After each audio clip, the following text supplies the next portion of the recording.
La idea mía es dar un pantallazo general de cuál es la importancia que tienen las micotoxinas, pero enfocado fundamentalmente a una cuestión de campo y a una cuestión de producción.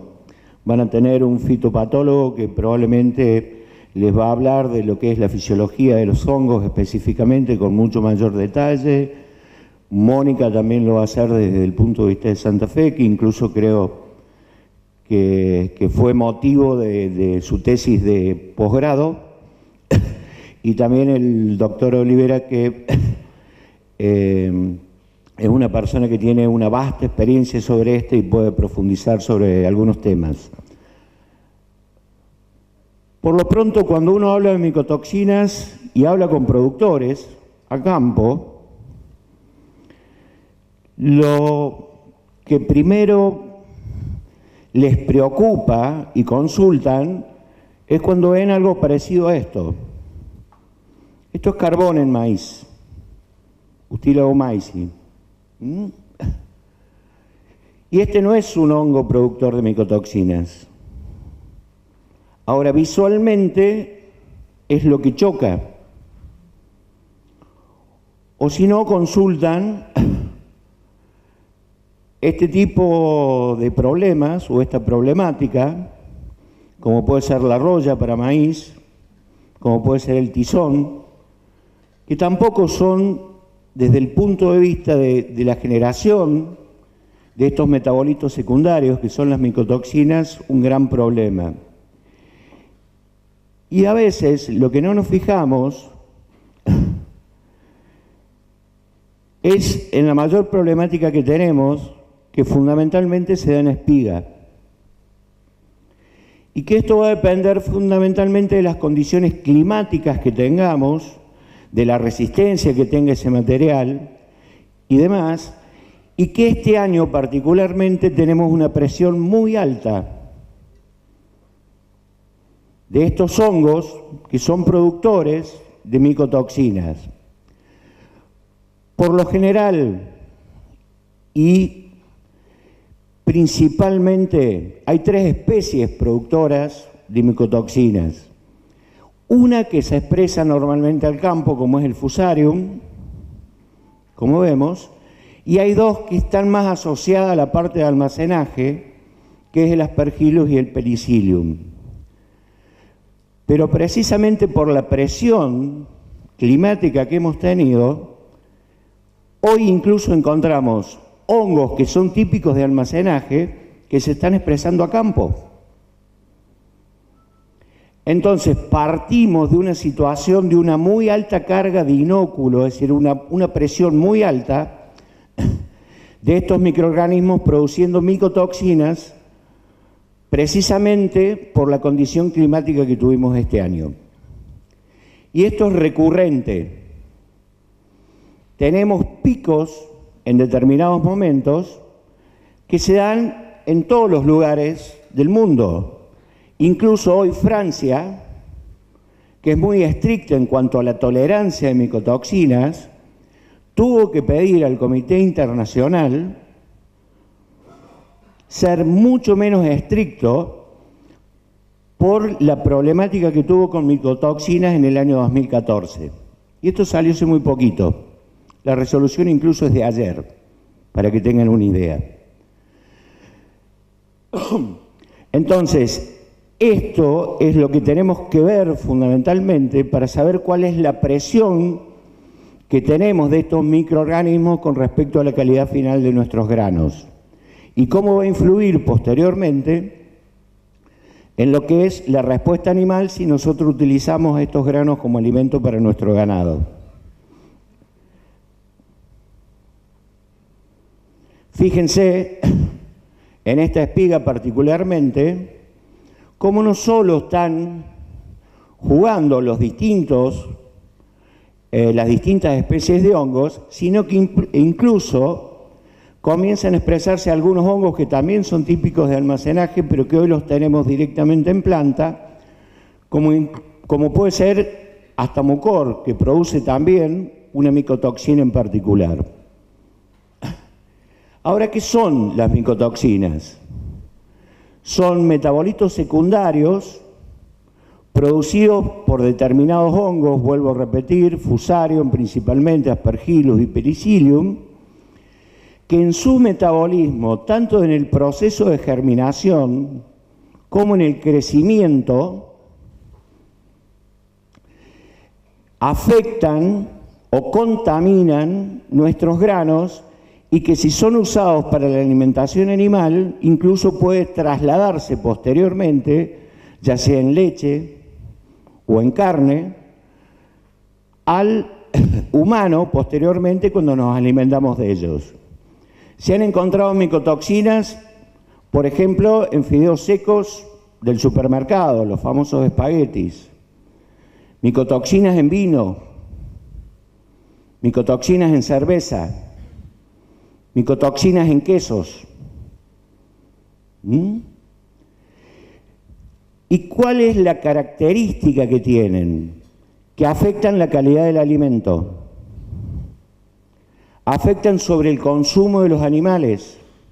Y ustedes saben que en la producción animal el consumo es una de las variables más importantes sobre la productividad final. Afectan la producción de por sí, afectan la conversión alimentaria.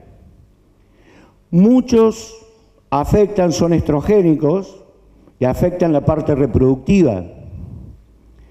Son teratogénicos. Teratogénicos es que provocan malformaciones en los tejidos. ¿Dónde? En riñón, pulmón, feto, hígado. Son mutagénicos, es decir, provocan modificaciones en el ADN. Pueden ser cancerígenas, fundamentalmente la aflotoxina. Se llama aflotoxina, probablemente la primer micotoxina que fue estudiada, precisamente derivado del hongo que le dio origen, que es Aspergillus flavus. Por eso se llama aflotoxina. Y tiene un poder cancerígeno bastante importante. Y también son inmunosupresoras. Actúan como si fuera una especie de HIV, si quieren, o un SIDA. Provoca que el animal esté indefenso ante otros microorganismos que pueden ser habitantes naturales o no. ¿Qué características tienen? Primero, que son monopolares, es decir, tienen carga en ciertos casos, pero no son bipolares, es decir, no tienen cargas no tan estables, sino que tienen una determinada carga eléctrica. Segundo, que son termoestables. A altas temperaturas, incluso, no son modificadas. Por lo cual en los procesos después de elaboración de los alimentos permanecen indemnes independientemente. Es decir, si yo tengo una aflotoxina en leche, la pasteurización no la va a inhibir. Son de bajo peso molecular y eso le da mucho mayor estabilidad también en el proceso, porque no hay enzima que pueda detoxificar o que pueda modificar esa molécula. Son resistentes a químicos, a agentes biológicos, a propios procesos físicos de inactivación e incluso atraviesan el tracto gastrointestinal y pueden ser absorbidas a nivel de intestino sin ningún tipo de modificación.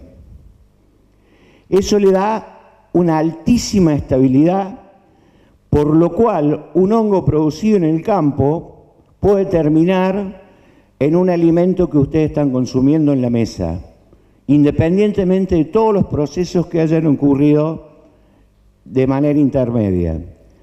Y los efectos tóxicos van a estar asociados, primero, a la tolerancia que tengan a esa micotoxina en particular, porque tienen distintos efectos de acuerdo a cuáles sean, al sexo, a la edad, al estrés. Recuerda que son inmunosupresoras, es decir, que si uno está estresado y a su vez está inmunosuprimido, el efecto puede ser mucho mayor. Al estado reproductivo, como dijimos, hay algunas que son estrogénicas, que afectan al estado nutricional, a las condiciones ambientales, porque cada uno de estos hongos requieren condiciones distintas de actividad de agua o humedad relativa, donde ellos germinan y prosperan, y temperatura, por supuesto, que hace que concentren en mayor o menor medida micotoxinas, a la forma en que están expuestas, a las dosis. Por eso hay nivel de tolerancia, fundamentalmente, y en definitiva puede haber incluso efectos sinérgicos entre algunas micotoxinas, afectando más de uno de estos efectos que nombramos anteriormente. ¿Cuáles son las principales o las más comunes? Primero, la aflotoxina. Es una micotoxina que normalmente vemos en cereales y leguminosas. Yo no me voy a detener mucho más en esto porque, vuelvo a repetir, van a tener especialistas que se lo van a explicar mejor que yo. Está producida por Aspergillus flavus, de ahí el origen del nombre. Tiene efectos negativos sobre humanos, aves, cerdos, bovinos. Fíjense, ¿cuáles son esos efectos? Inmunosupresión, hepatotoxicidad, nefrotoxicidad, un efecto cancerígeno. Aparte altera también el metabolismo de las proteínas. Por eso provocan una inmunosupresión. Ustedes recuerden que todo el sistema inmunitario está basado en la proteína, y si me está afectando la síntesis proteica, indudablemente me está afectando la síntesis de globulinas y demás que actúan como anticuerpos. Las condiciones que la predisponen es una alta actividad de agua, una temperatura bastante variable, es decir, tiene un rango bastante amplio, que ese es otro de los problemas, y normalmente la condición de estrés que sufre la planta es predisponente para que el hongo colonice esa planta o incluso ese grano en las estructuras de almacenaje. Y los niveles de tolerancia, si ustedes se fijan, son muy bajos, es en parte por billón, menos de 20 partes. Eso es para alimentos. Para leche, incluso es muchísimo menor, de 0,5, y para leches maternizadas incluso es muy inferior también, de 0,025. Vomitotoxina, ¿por qué se llama así? Precisamente porque provoca una aversión hacia el alimento y vómitos. Está producido por Fusarium, también puede estar en maíz y cereales de invierno. Su efecto, vuelvo a repetir, son los vómitos, la aversión hacia el alimento, disminuye el consumo, diarrea, y eso hace que baje la productividad animal. También necesita una cierta humedad o actividad agua, como hablamos, temperatura y condiciones de estrés en la planta para que el fusario pueda colonizar y producirla. Paradójicamente hay dos situaciones, es decir, cuando la planta entra en estrés es propensa a ser colonizada por los hongos, pero que los hongos pasen a ser micotoxigénicos también necesitan una condición de estrés. Los niveles de tolerancia, menos de 1 parte por millón, y generalmente lo encontramos en granos y alimentos concentrados para animales.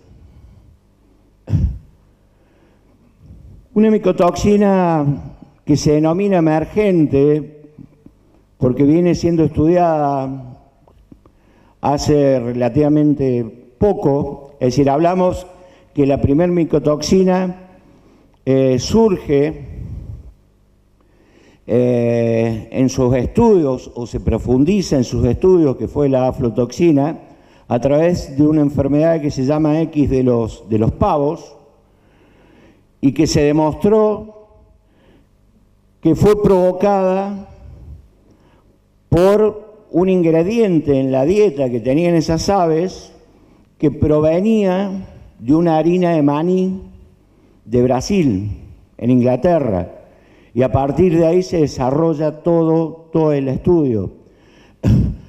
Esta es una micotoxina emergente, decimos, porque hace relativamente poco, 15 años, que se estudia, y que también es producida por un hongo, Fusarium, un hongo de campo, como dijimos anteriormente, y que provoca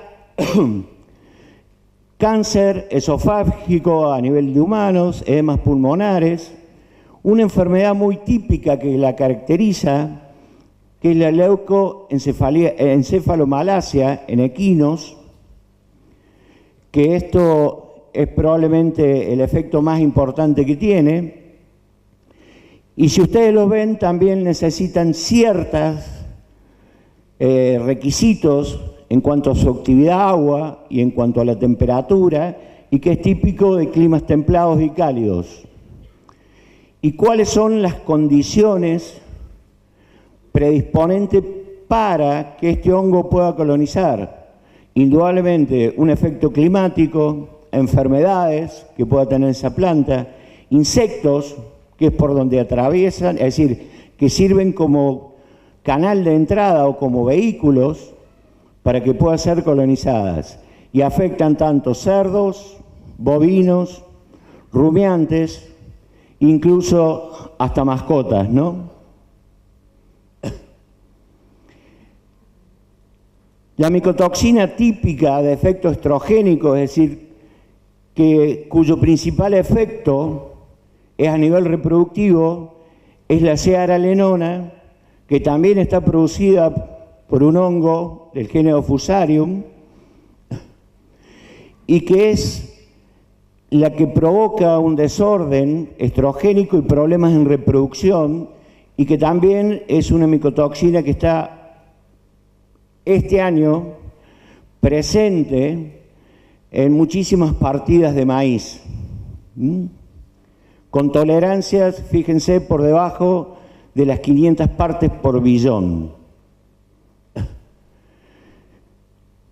La toxina T2, también producida por Fusarium, esta es una toxina que, digamos, es mucho más difícil ver una sintomatología clínica, excepto en concentraciones muy elevadas, pero lo que uno normalmente asocia y ve en el campo es una disminución en el consumo.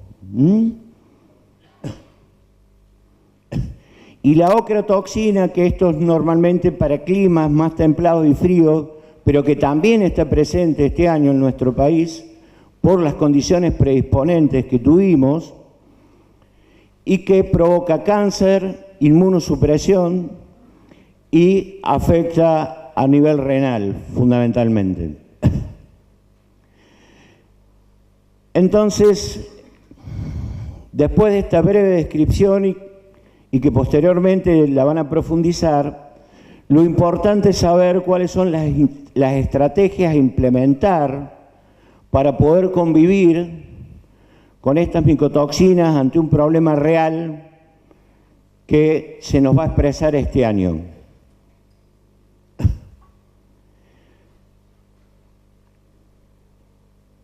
¿Cuál es la mejor cura para esta problemática? Es prevenir. La prevención es la mejor cura. ¿Y cómo podemos prevenir?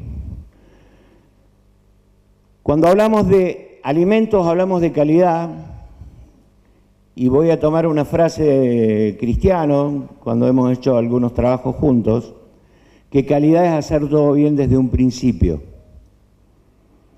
Entonces, el punto de partida debe ser desde la elección del híbrido, desde la sanidad de la semilla, desde el manejo agronómico que yo tengo que hacer para que esa planta no entre en estrés, exprese todo su potencial productivo y no sea fácilmente colonizable por este tipo de microorganismos. Y entre ellos se lo resumo: elección de materiales resistentes. Y si hay alguien de los semilleros por acá escuchando, creo que es el gran desafío que tienen. Rotación de cultivos. Paradójicamente, y en esto en una vez me voy a prestar un debate, la siembra directa, tan utilizada en nuestro país, tiene una carga de inóculos mucho mayor que la siembra convencional. La agricultura orgánica tiene una carga de inóculos mucho mayor que la agricultura tradicional.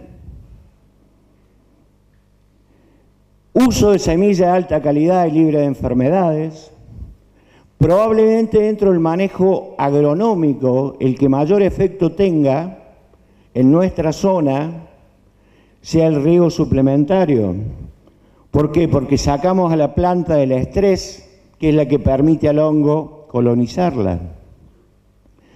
La densidad de planta, las fechas de siembra, el control de insectos, que es lo que hablábamos recién, y utilización de eventos de protección. No solo tuvimos eventos climáticos adversos o propensos para la producción de micotoxinas, sino que la alta presión de insectos que tuvimos este año, fundamentalmente del lepidóptero, de Spodoptera, de Isoca bolillera o Isoca de la punta de espiga, que significó que los hongos colonizaran mucho más fácilmente y no hubo evento de estos organismos modificados genéticamente que cubrieran el 100% este año. Un manejo integrado de plagas, enfermedades y malezas. El doctor Caucín le va a mostrar cómo afectan las malezas en los cultivos. El control de roedores y aves. Evitar situaciones de estrés al cultivo. La utilización de fungicidas que típicamente nosotros en maíz no usamos. Sí lo hacemos para maní, por ejemplo. Está estandarizado. Para soja. Para verdeos invernales con enfermedades de fin de ciclo. ¿Quién le hace un fungicida a un maíz?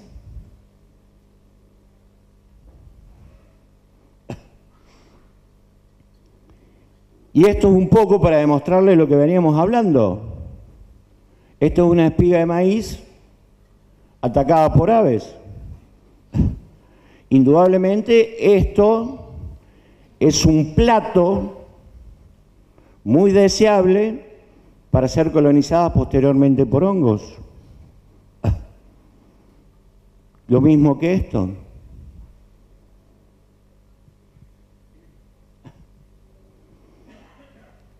Este año vemos barrenadores en las espigas, carcoma, gorgojos, que son todas fuentes de ingreso para que se expresen específicamente Fusarium, y no solo Fusarium, que normalmente lo consideramos a campo, sino también otro tipo de hongos como Penicillium, Aspergillus, Mucor y demás.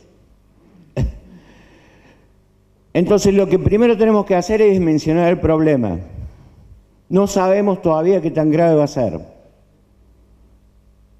porque falta todavía cosechar gran parte, pero sí sabemos que potencialmente tenemos un riesgo muy alto, desde el punto de vista de lo que fue el manejo agronómico y la condición predisponente.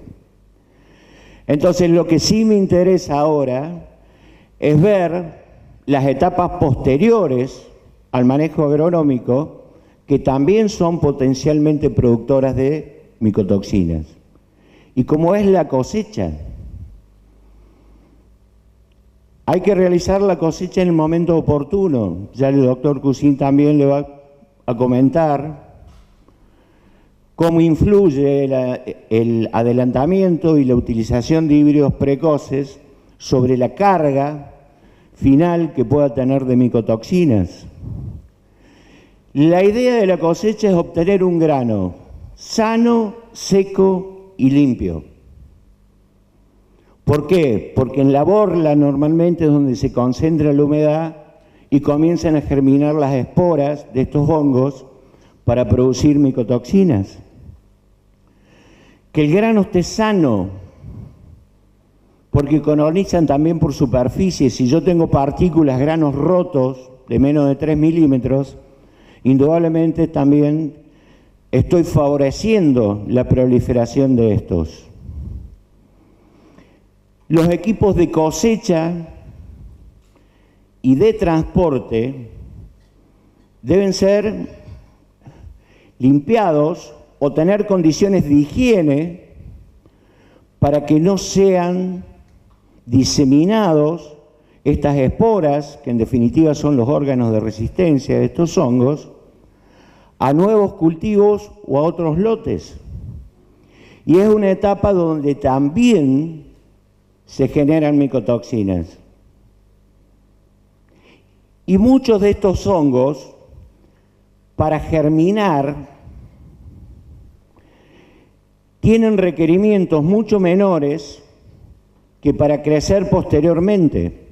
Lo que pasa es que en la etapa de germinación de esa espora también es una etapa micotoxigénica. Es decir, también puede producir micotoxinas. Entonces, que no vean la presencia del hongo visualmente no significa que no tengan micotoxinas. Y si el hongo no entra en estrés, pueden ver el micelio, el desarrollo de ese hongo, pero no necesariamente tienen que tener micotoxinas. Entonces, todo lo que es la planificación de la logística del transporte y del secado es una etapa crítica también que tenemos que tener presente cuando la carga de inóculo que viene del campo es alta. Esto es una etapa crucial. La otra, y como les vuelvo a repetir, las micotoxinas pueden ser producidas en toda la cadena, que va desde el campo, la cosecha, el transporte, el almacenamiento, la elaboración, hasta que llega a la mesa, el almacenamiento. Si reconocemos que vamos a tener un problema, tenemos que ser absolutamente estrictos en los eslabones hacia adelante. Y uno de ellos es el almacenamiento. Las condiciones de temperatura y de humedad y aireación y la cantidad de inóculo que me viene del campo van a ser determinantes para el incremento de la síntesis de micotoxinas en ese grano o en ese silo. Para ello podemos utilizar fungistáticos, como es el ácido propiónico o sus sales. Si nosotros vamos a utilizar, que en Argentina está muy extendido, los sistemas de atmósferas automodificadas como estructura de almacenamiento, le estoy hablando de las famosas silobolsas, la condición de hermeticidad es indispensable, porque los hongos son aeróbicos estrictos. Entonces, si yo no lo guardo en un ambiente hermético, estoy favoreciendo la proliferación. Y fundamentalmente tenemos que dimensionar y caracterizar el problema. Y esto se hace a través del análisis de esos granos de maíz, de esos silajes, y saber cuál es la problemática que tenemos, porque la atenuación de los efectos es distinto si es una aflotoxina, si es una cearalenona, si es una vomitotoxina y demás. Si no sabemos con qué problema lidiamos, indudablemente nunca vamos a encontrar solución. ¿Qué es lo que pasa en silajes llenos? En silajes específicamente, yo necesito un proceso fermentativo muy acelerado, estoy hablando de silaje de maíz, para acidificar rápidamente el medio, para que la primera fase, que es aeróbica, sea muy corta y no darle la condición predisponente para que se pueda desarrollar estos hongos. Puedo utilizar fungicidas biológicos, como ya vienen. Hoy la tendencia es dejar de usar químicos y utilizar, por ejemplo, cepas no generadoras de micotoxinas como competidores, algún tipo de bacillus que a través de ciertos productos modifican las membranas celulares de los hongos y hacen que tengan un efecto fungicida, o utilizar incluso también fungistáticos, repito, como es el ácido propiónico y demás, para condicionar el desarrollo de estos microorganismos sobre los silajes. Lograr altas densidades, y ya lo vamos a explicar un poquitito mejor. Dimensionar correctamente el silo para extraer una capa importante del frente expuesto, 25-30 centímetros en invierno, 35-40 en verano, para no tener un silo sobreoxigenado durante mucho tiempo que pueda favorecer la proliferación del hongo. Y esto se lo quiero explicar más en detalle. Cuando uno confecciona un silo, el producto final se denomina ensilado. Y ensilado es el producto final de una fermentación controlada de un forraje húmedo.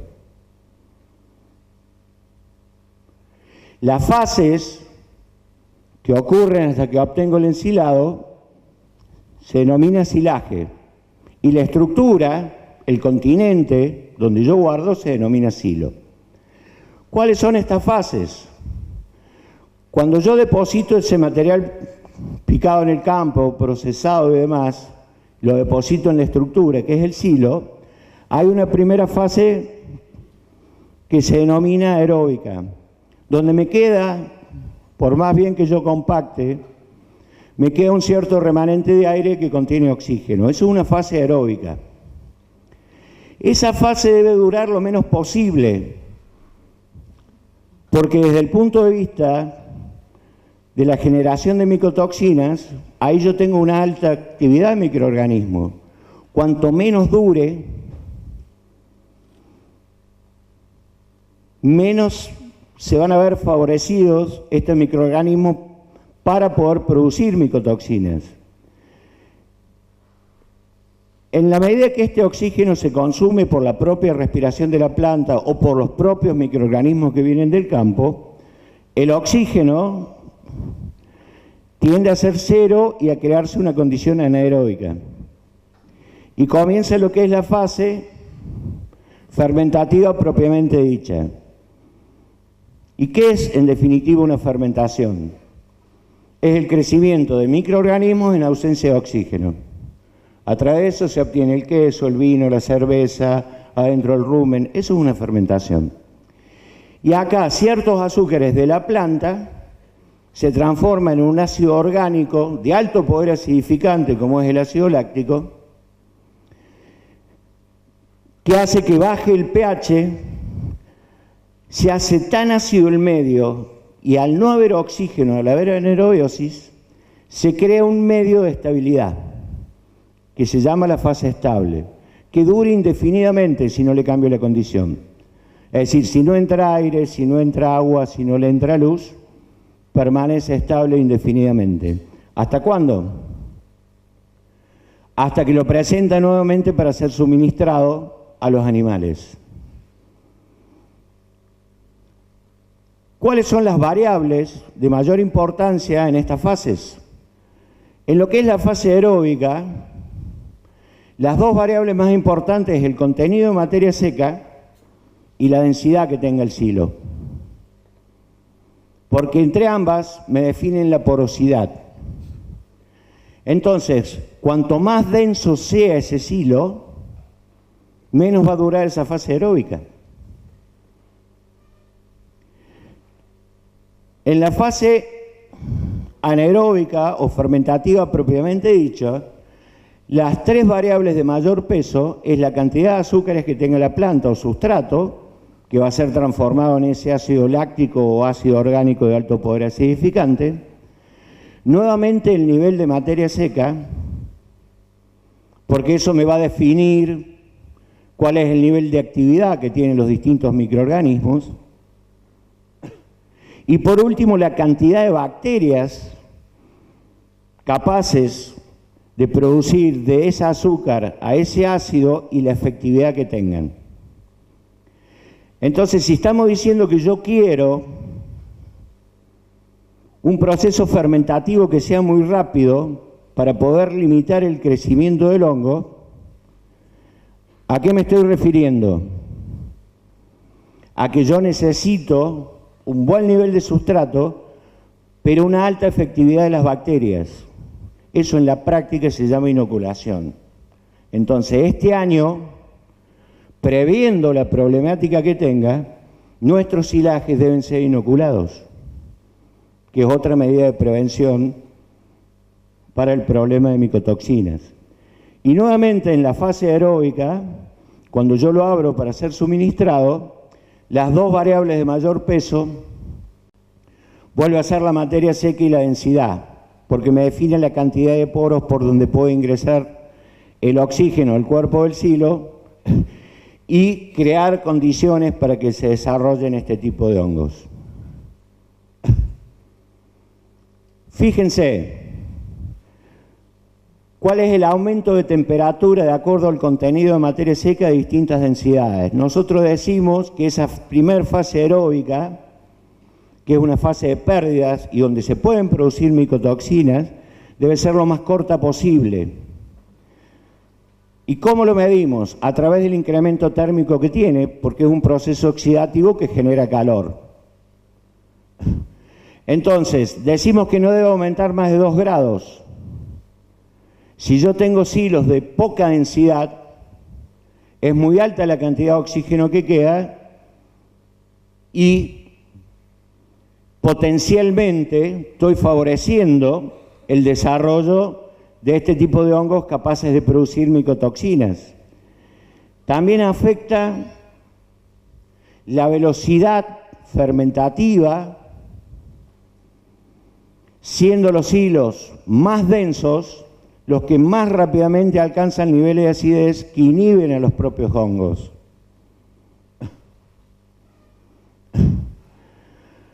Existen también en el mercado inoculantes que se llaman de segunda generación, que no solo producen ácido láctico, sino que producen otro tipo de ácidos que le dan estabilidad aeróbica cuando yo abro ese silaje.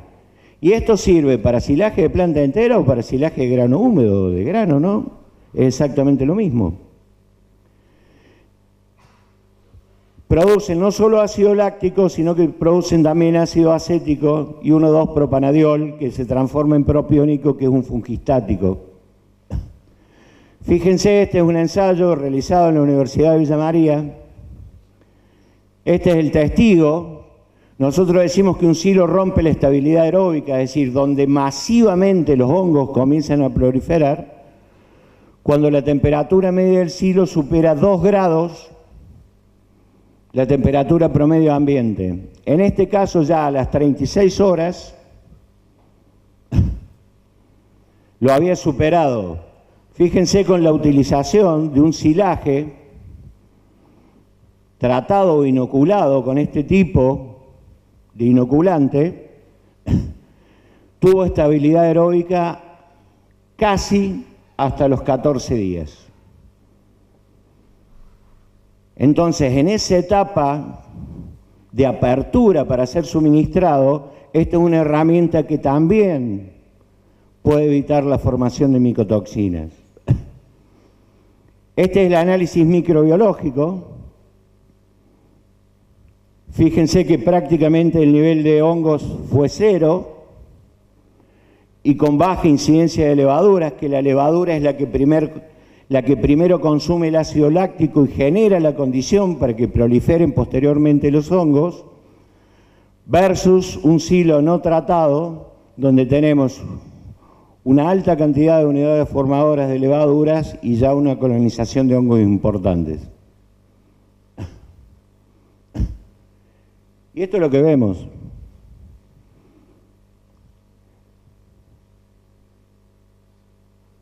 Esta fue una bolsa que fue rota ex profeso, fue un daño,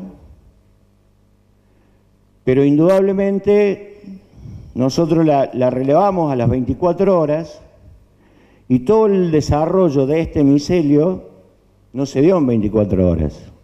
Eso estaba originalmente por una falta de hermeticidad que tenía esa bolsa, incluso cuando estaba tapada.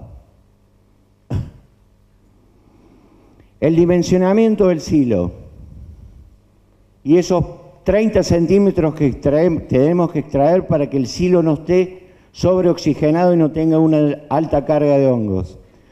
Este es un silo, fíjense, prácticamente perfecto. Las características que tienen, una altísima densidad. Fíjense cómo es el manejo del frente, esto es imposible que tenga desarrollo de hongos.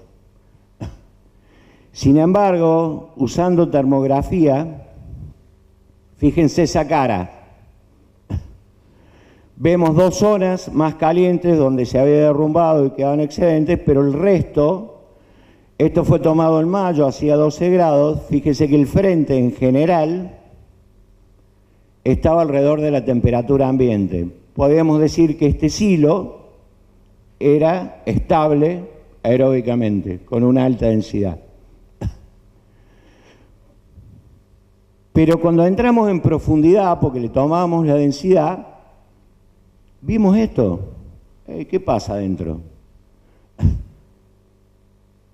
Entonces limpiamos los primeros 5 centímetros, volvimos a hacer termografía y ya no estaba en 12. Estaba cercano a 20. Y cuando íbamos en profundidad, es decir, 20 centímetros adentro del silo,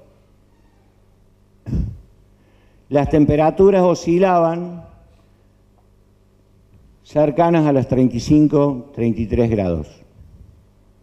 Es decir, la cara estaba frío, pero el interior del silo estaba casi 20 grados por encima de la temperatura ambiente. ¿Por qué ocurría esto? Simplemente, tenía 33 metros, por 4 en los taludes, por 7 a la mitad del silo. Hicimos un breve cálculo matemático. Tenía 182 metros. Para extraer 30 centímetros por día, yo tenía que sacar 55 metros cúbicos, casi, por día. Pesaba 788 kilos, tenía que extraer 42.000, casi 43.000 kilos por día, o si quieren 18.000 kilos de materia seca. Este era un silo que alimentaba un tambo de 600 vacas. Significa que a cada vaca yo le tenía que dar alrededor de 70 kilos de silo por día para extraer esos 30 centímetros. Entonces era un silo con problemas, porque estaba mal dimensionado. ¿Qué es lo que pasa cuando hablamos del heno? Recuerdan que le dije que hay algunos fungicidas biológicos. Uno de ellos se llama Bacillus amyloliquefaciens, que tiene la característica de producir serinproteasas, es decir, moléculas que rompen proteínas y que afectan fundamentalmente sobre la pared celular de los hongos. Nosotros la probamos en un heno confeccionado en húmedo con alrededor del 25% y fíjense que el 25% de humedad, y fíjense qué es lo que pasó. Prácticamente llegó a los 90 grados. mientras que el tratado con este inoculante, con este fungicida biológico, no superó los 50 grados.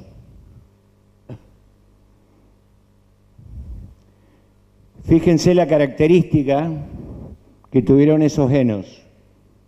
Un heno que se mantuvo frío por debajo de 50 grados versus un heno que llegó prácticamente a los 90 grados.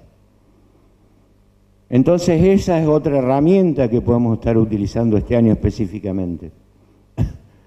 Porque ¿qué es lo que pasa? ¿Quiénes son los que provocan el calentamiento inicial en el heno? También la proliferación de hongos. Posteriormente se arden por una reacción química que se denomina Maillard, pero el calentamiento inicial hasta los 65 grados está producido fundamentalmente por la actividad de estos hongos sobre el heno, que también son productores de micotoxinas.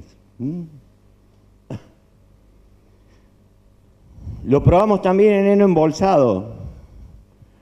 ¿Qué es lo que es heno embolsado? Uno corta una pastura de alfalfa, la deja deshidratar en el campo como un heno tradicional, pero en lugar de recolectarla con una enfardadora o con una rotoenfardadora, se utiliza una máquina de picado de silo y se embute dentro de una bolsa. También lo hicimos con un contenido de humedad un poco más alto para probar el efecto. Fíjense que el no tratado tiene una tendencia a ir aumentando su temperatura. ¿Y quiénes son los responsables del aumento de la temperatura? Los hongos. En cambio, el tratado tuvo un pico inicial, lógico, por la presencia de oxígeno, pero después su tendencia fue a la baja. ¿Por qué parten de lugares distintos? Porque uno se hizo a la noche y el otro se hizo a la mañana. Pero es importante las tendencias. Entonces, si tenemos una problemática, también tenemos herramientas, no digo para subsanar o erradicar el problema, pero sí para atenuar los efectos negativos que esa problemática nos pueda estar dando. Pero para ello tenemos que ser criteriosos. Si el almacenamiento de nuestros henos es de este tipo, indudablemente no pensemos que vamos a poder atenuar un efecto de una micotoxicosis que venga del campo. Porque a ese grano que viene con problemas le estamos sumando un heno que nos va a dar más problemas todavía. Entonces no vamos a diluir dosis, al contrario, vamos a concentrar dosis. Fíjense qué es lo que se ve. Y esto es normal, en el 99% de los establecimientos del país. Fíjense las estructuras, en este caso de megafardos.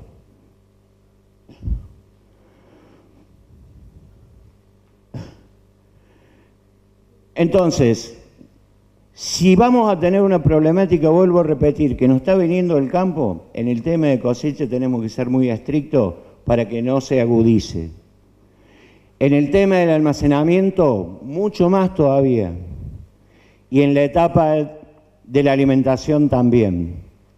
Y en la etapa de la alimentación, si sabemos cuál es la problemática, lo que primero tenemos que hacer es un análisis para ver qué tipo de micotoxina tengo y qué concentración tiene. Fundamentalmente sobre la ración final, más en tambos cuando se utilizan TMR. Si en el análisis me aparece esta problemática, tengo que ver cuál es la materia prima que forma parte de esa ración, que es la que está contaminada.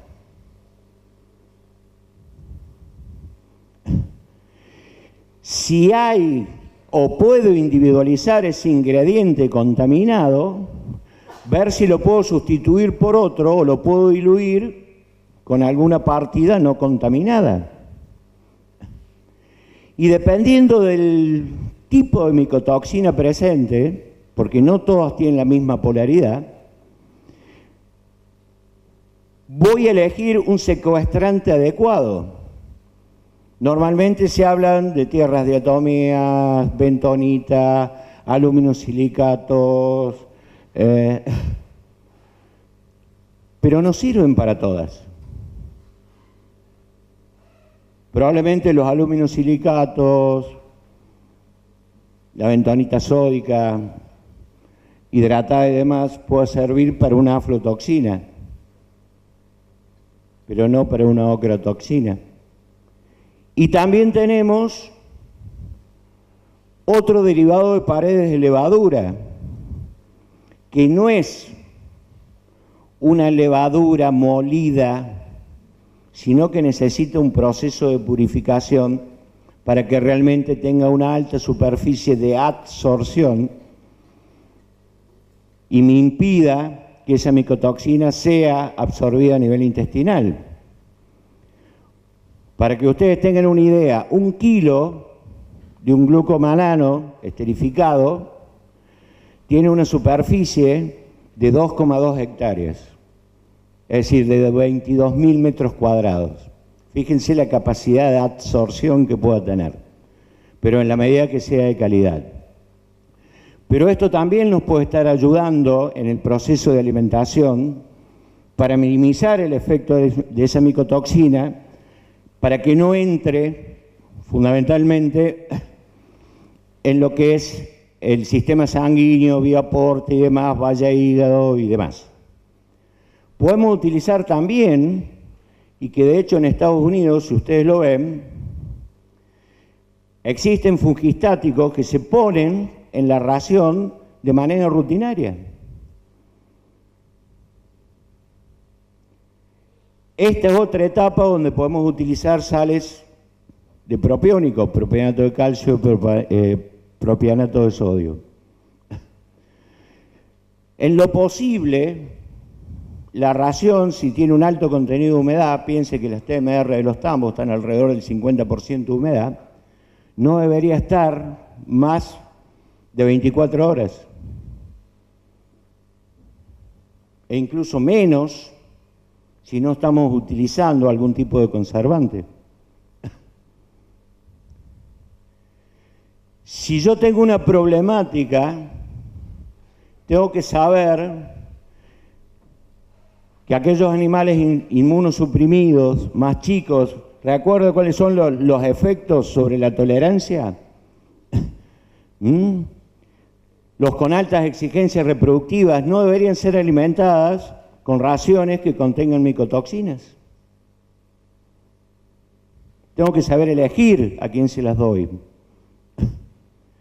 Y las micotoxinas son absorbidas en el intestino delgado, vía porta van a hígado y riñón, donde son metabolizadas. Esta es la famosa aflotoxina M1, que proviene de la aflotoxina B1 producida por Aspergillus flavus. Cuando va a hígado, el propio proceso de detoxificación forma un metabolito distinto, que es menos tóxico que la B1, pero que se transmite directamente a leche. Por eso se llama M1, de milk.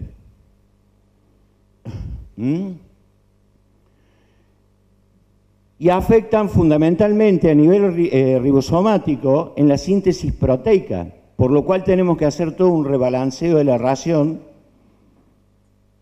en cuanto a lo que es su contenido proteico, su contenido vitamínico, que en definitiva son proteínas, las vitaminas, proteínas vitales, de ahí su nombre, y pensar que también los anticuerpos son proteínas, por lo cual va a estar inmunosuprimido. Entonces es una etapa donde utilizar minerales en forma orgánica que tienen una muy alta biodisponibilidad, principalmente los que afectan el sistema inmunitario, como son zinc, cobre y selenio. Utilizar hepatoprotectores porque se acumulan en hígado es otra de las alternativas si tenemos este problema. Entonces, existen una serie de herramientas, vuelvo a repetir, para atenuar los efectos negativos. Y si no, que lo que hay que hacer es descontaminar ese alimento que puede llegar a ser tóxico. Es extremadamente caro, muy impráctico, y si son animales que van a Comunidad Económica Europea, taxativamente lo prohíbe, no se puede hacer.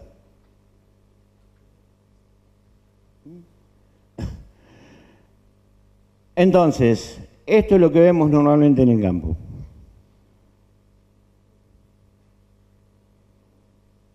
Y el proceso de elaboración de la burlanda no inhibe la micotoxina que vino en el grano originalmente. Y si encima yo lo almaceno así, lo que estoy haciendo es potenciar el problema. O esto. Y si quiere, vayan al stand de INTA que tienen acá. Fíjense las tasas de exposiciones al aire libre, hay algunas que parecen casata, porque tienen 3, 4 colores por parte.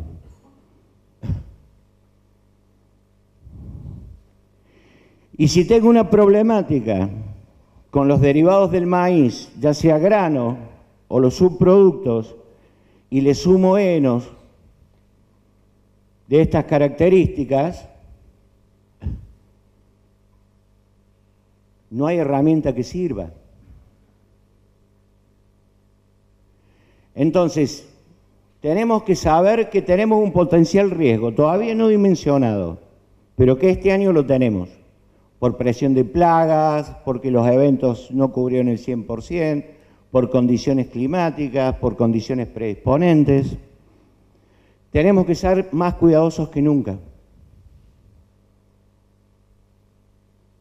Más cuidadosos que nunca. Y hay herramientas para hacerlo. De ustedes depende. Muchas gracias.